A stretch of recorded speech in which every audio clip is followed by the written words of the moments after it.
ship was born in Baldur's Gate. Tarsus was perhaps Fall victim to it.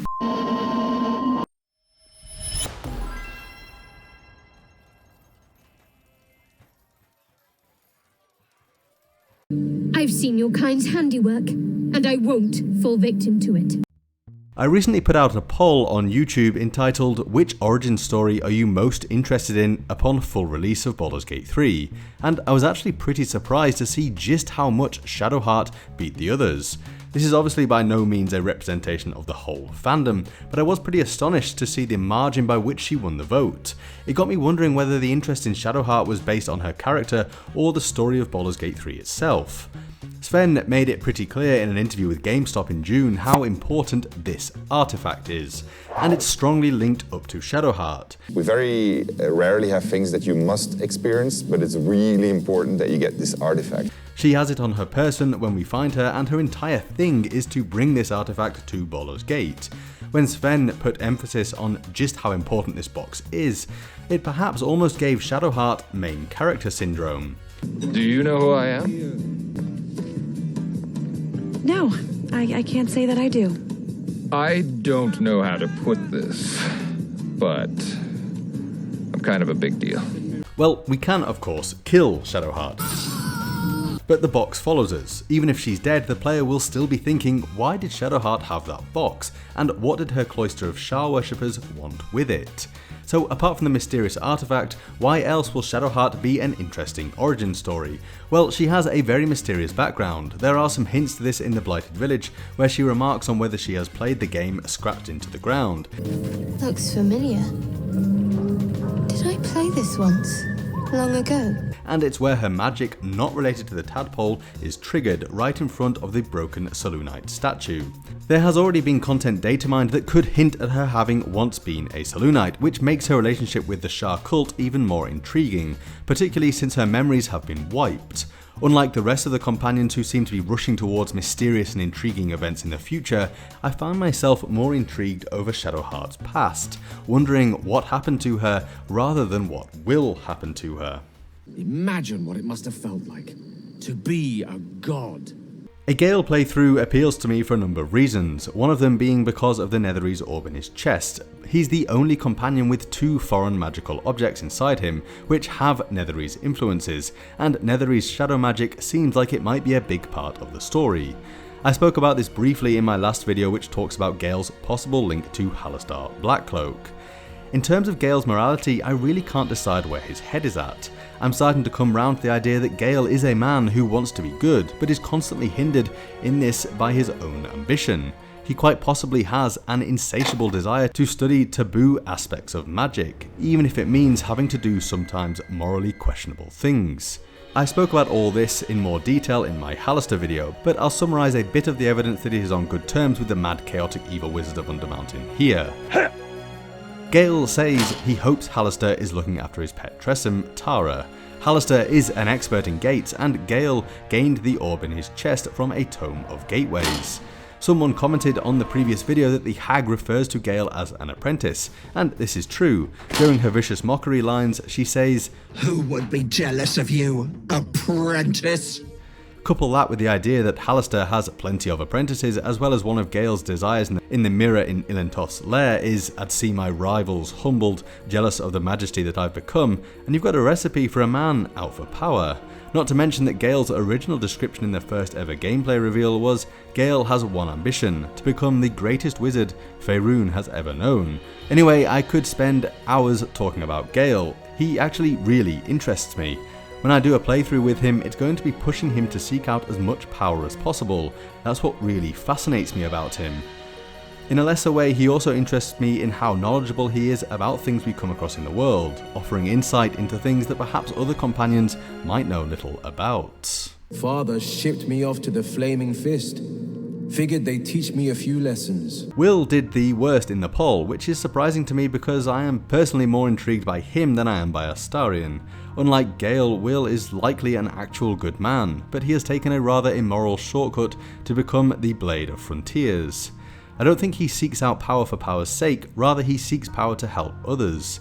In my infamous video on why you shouldn't trust Gale and Wyll, I said that he tells the kids in the Tiefling camp that he became the Blade of Frontiers through dedication and hard work. I chastised Wyll for this, saying that he is basically lying, but I didn't explain myself very well. Yes, I don't expect Wyll to explain that he made a pact with a Cambion to a bunch of Tiefling kids, but Wyll undoubtedly loves fame. He could learn a lesson or two in humility, considering where he gained his powers from.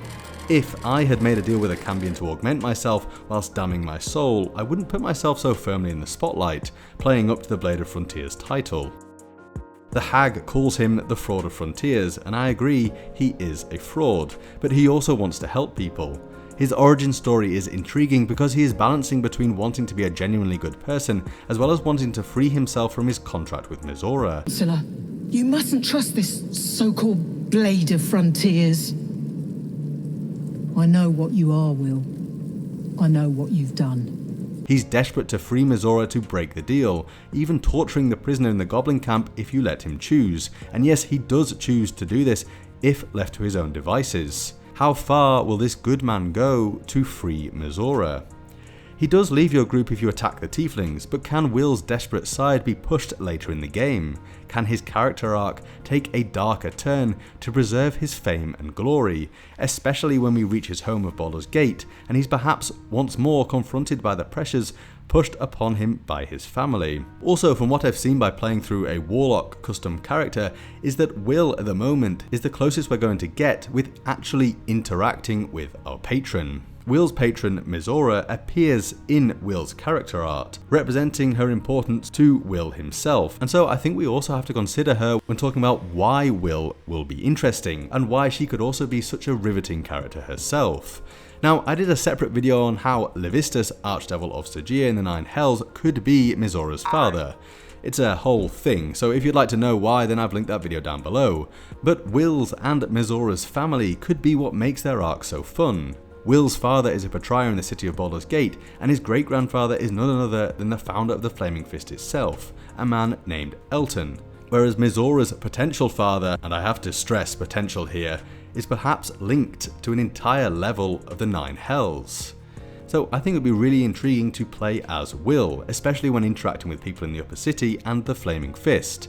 He has many plot threads that link him up to the city, and quite possibly the Hells itself, with possibly the most in-depth experience we'll be able to have as a warlock. I was a slave. A vampire spawn. Kept by the Tsar family.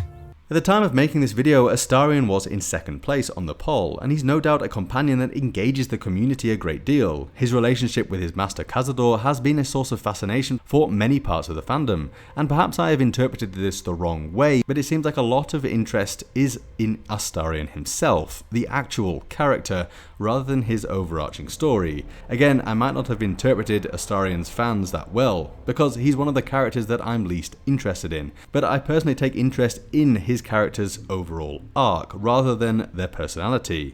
Now, I'm not saying that their personality is less important than their overall arc, but it's something that I'm just not as bothered about.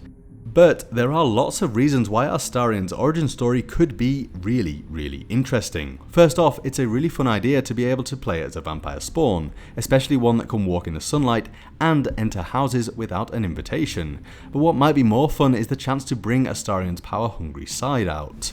Let him live out his fantasy of becoming the most powerful vampire that has ever lived. What's doubly interesting about this is that there has been some data mined content which I've theorized over in a past video, which shows that Cazador may go up against the Absolute. There are necromancers in the Absolute that may want to use the graveyard in Baldur's Gate for their own gains, and Cazador is against this, which might put him in direct conflict with the cult. In fact, these lines, which I believe are said by Cazador, show that we will have the chance to work with him, which might then justify a good reason why Astarion would want to join the Absolute, going up against his former master. In fact, I've often seen on Reddit people asking, why would I join the Absolute? It's a pretty valid roleplay question, and I think playing as Astarion could offer us a really good reason to join up with them. The Tadpole has given Astarion freedom and has augmented his already existing powers. It might be the thing to give him the push to liberate himself completely from Cazador. In fact, the leader of Baldur's Gate 3 had this to say regarding Astarion in an interview with VentureBeat. Astarion, who we played as today, the vampire spawn, he's the closest to wanting to maybe keep this thing, because it's immediately doing something good for him, because he can walk in daylight.